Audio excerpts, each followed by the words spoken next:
السلام علیکم قاری صاحب، کیا خیریت ہے؟ ٹھیک ہو؟ قاری صاحب پوچھنا یہ تھا کہ وضو کی کتنے فرائض ہیں اور کون کون سے ہیں، غسل کی کتنے فرائض ہیں اور کون کون سے ہیں، اور نماز جمعہ کی کتنی رکعت ہیں؟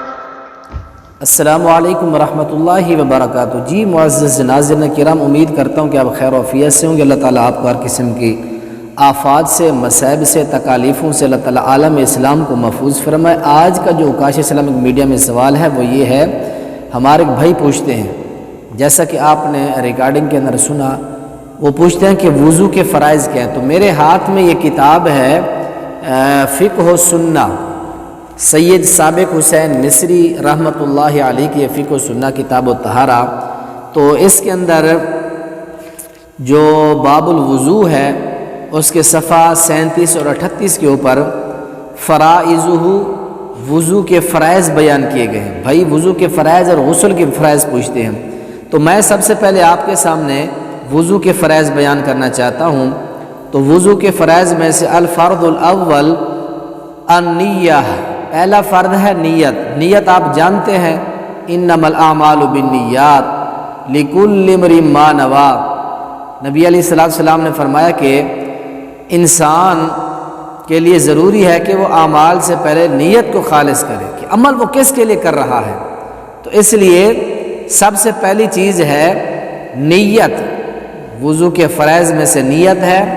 اور الفرض الثانی، دوسرا فرض غسل الوجہ مرتن واحدتن، چہرے کو دھونا۔ اب چہرے کے دھونے کی ادھر حد بیان کی گئی ہے کہ آپ نے اس کو کیسے دھونا ہے۔ اپنے ایک کان کی لو سے لے کر دوسرے کان کی لو تک یہ آپ نے دھونا ہے، اور لمبائی میں آپ نے اپنے پیشانی سے لے کر تھوڑی تک نیچے تک یہ اس کو آپ نے یہ دھونا ہوتا ہے۔ تو یہ دوسرا فرض ہے چہرے کو دھونا۔ فرض الثالث، تیسرا فرض ہے غسل الیدین الی المرفقین، اپنے ہاتھوں کو، یہ ہاتھ جو آپ کے اس کو کونے تک دھونا ہے، یہ تیسرا فرض ہے۔ اور فرض الرابع مسح الرأس، اور چوتھا فرض یہ ہے وضو کے فرائض میں سے کہ آپ نے اپنے سر کا مسح کرنا ہے۔ یہ سر کا مسح بھی وضو کے فرائض میں سے اس کو کرنا ہوتا ہے۔ اور الفرض الخامس غسل الرجلین مع الکعبین، اپنے پاؤں دھونا، غسل الرجلین مع الکعبین، اپنے پاؤں کو دھونا گٹوں تک، یہ جو ہمارے ٹخنے ہیں، گٹے ہیں، ان سمیت ہم نے پاؤں کو دھونا ہوتا ہے۔ اور الفرض السادس، چھٹا فرض یہ ہے کہ اپنے اعضاء کو ترتیب کے ساتھ دھونا۔ الترتیب، ترتیب جو ہے یہ لازمی ہے۔ تو یہ چھٹا فرض ہے کہ اپنے ان اعضاء کو لگاتار پیر دھونا ہے اور ان کو پھر ترتیب کے ساتھ دھونا ہے۔ تو معزز ناظرین کرام، یہ ہیں 6 وضو کے فرائض۔ اب آپ کو اسی کتاب کے صفحہ 70 پر میں لے چلتا ہوں۔ کتاب فقہ و سنہ کتاب و طہارہ کے صفحہ 70 کے اوپر ارکان الغسل، یاد رکھیں یہ ہمارے بہت سارے لوگوں نے وضو کے بہت سارے فرائض بنائے ہیں۔ مثال کے طور پر وہی اگر ہم نبی کے غسل کی طرف دیکھیں تو یہ جتنی چیزیں لوگ گنواتے ہیں وہ ساری نبی کے غسل میں آ جاتی ہیں۔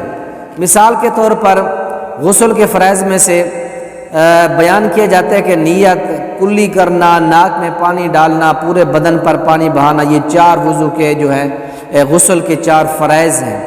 تو یاد رکھیں، اگر ہم اللہ کے نبی کے غسل کو اگر دیکھیں، یہ بلوغ المرام میرے سامنے ہے، بلوغ المرام کے اندر اماں جی عائشہ رضی اللہ عنہ سے مسلم اور سے بخاری کی روایت، یہ حافظ ابن حجر رحمۃ اللہ علیہ بیان کر، اگر نبی کا غسل سن لیں کہ اللہ کے نبی غسل کیسے کیا کرتے تھے، تو کلی کرنا، ناک میں پانی ڈالنا، پورے جسم پر پانی بہانا، یہ سارے فرائض غسل کے اسی ایک حدیث کے اندر سمو دیے گئے ہیں۔ اگر ایک مرتبہ آپ اس حدیث کو سن لیں، یہ غسل کی اس حدیث کے راویہ اماں جی عائشہ ہیں رضی اللہ عنہ، وہ کیسے بیان کرتی ہیں، وہ الفاظ ملاحظہ فرمائیں۔ فرماتے ہیں اذا اغتسل من الجنابۃ، اللہ کے نبی جب جنابت کا غسل کرتے تو کیا کرتے، یبدأ، تو آغاز اللہ کے نبی فیغسل یدیہ، ہاتھ دھونے کے ساتھ کرتے، سب سے پہلے اللہ کے نبی ہاتھ دھوتے اپنے، ثم یفرغ بیمینہ علی الشمال، اللہ کے نبی علیہ السلام پھر کیا کرتے، اپنے دائیں ہاتھ کے ساتھ بائیں ہاتھ پر پانی ڈالتے، اور فیغسل فرجہ، پر جو ہے دائیں ہاتھ کے ساتھ بائیں پر پانی ڈالا، پھر بائیں ہاتھ کے ساتھ شرمگاہ کو دھویا۔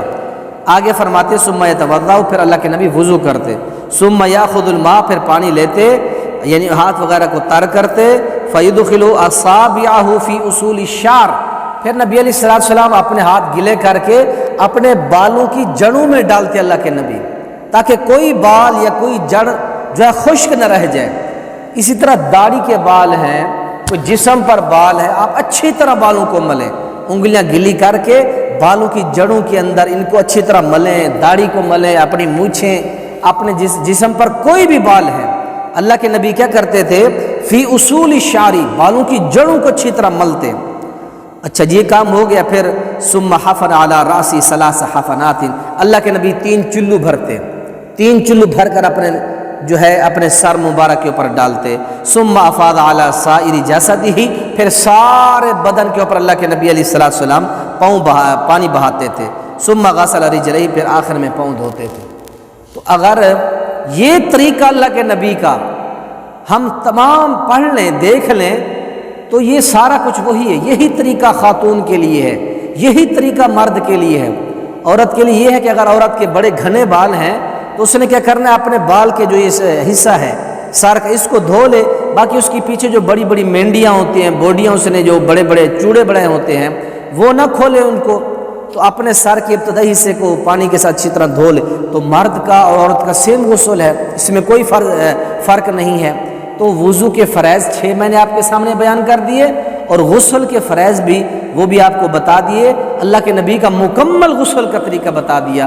اس بیان کو خود بھی سنیں اور اہل اسلام تک بھی اس کو پہنچائیں، اور عکاش اسلامک میڈیا کو لازمی سبسکرائب کریں، اور دین اسلام کے ساتھ شوق رکھنے والے احباب ضرور اس چینل کا وزٹ کریں، اس کے ساتھ جو ہے منسلک ہوں۔ اللہ عمل کی توفیق نصیب فرمائے۔ السلام علیکم۔